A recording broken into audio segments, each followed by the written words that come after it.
তোমার ভালো চশমা নাই, এখন তুমি না বলে চশমাটা নিয়ে আস, তখন বলবে যে শাহাদতের কথা বলতেছেন, শাহাদত তো চশমা চোখ, ঠিক মানে উদাহরণ দিচ্ছি, মানে ওকে ওকে দিয়ে বললাম বোরহানের কথা বলতেছেন, ও তো মানুষের জিনিস চুরি করে, মানুষের আমের গাছে ঢেল মারে, মানুষের কাঁঠাল গাছে ঢেল মারে, তাহলে এই মানুষের আম গাছ, কাঁঠাল গাছ, লিচু গাছ, যে কোনো জিনিস না বলে নেওয়া যাবে? এই জন্য তোমার যেটা নাই সেটা যদি অন্য কারো থাকে থাকতে পারে, কিন্তু আমার যেটা আছে, আমার যে ওটা নাই, এটা আমার প্রয়োজন নাই। এখন যখন প্রয়োজন হবে তখন আল্লাহ তাআলা অবশ্যই আমাকে দিয়ে দিবে, তাই না? আমি বলি ছোট্ট কথা শেষ করে দেবো। এখন আমি যেই বাড়িতে খাইয়া দিয়ে পড়াশোনা করছি, সকালবেলা আসতাম, উনি বিধবা মানুষ ছিল। বিধবা বলে, বিধবা কাকে বলে বলতে পারো? তুই বলো তো, বিধবা কাকে বলে? বুড়া মানুষ কে বলতে পারবে? কে মেয়েদের মধ্যে বিধবা কাকে বলে? শিখো শিখো, এটাও একটা ক্লাস। আর বিনা বলো তো দেখি।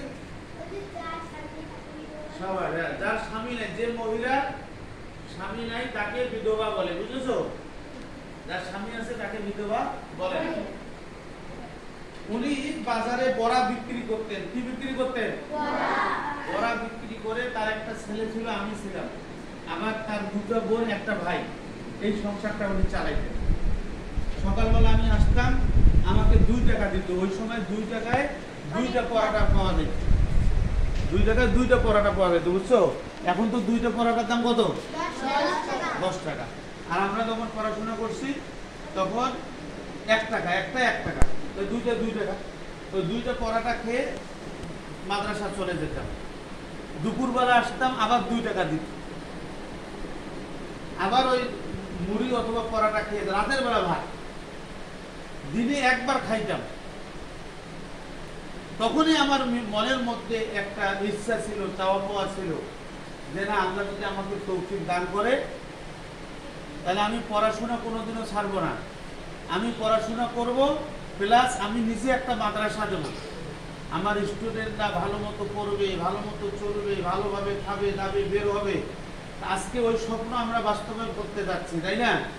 তোমাদের তো এখন আর ওই কষ্ট নাই, আছে?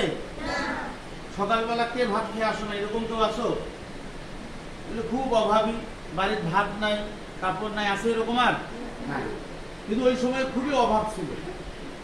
আমরা যে সময় পড়াশোনা করছি, আমরা মনে করি এখান থেকে শুরু করে সেই পাটকামুড়ি, বা এখান থেকে শুরু করে মনে করো নীলফামারী বাজার, এতদূর রাস্তায় হেঁটে যেয়ে আমরা লজিং বাড়িতে থাকতাম, ওখানে খাওয়া দাওয়া করতাম, ওখানে খাওয়া দাওয়া করে আবার এসে মাদ্রাসায় পড়াশোনা করতাম।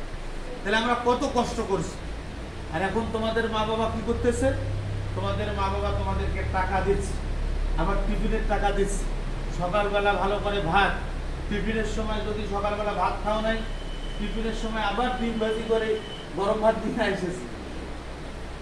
আবার সন্ধ্যাবেলা তোমাদের জন্য ভালো খাবার।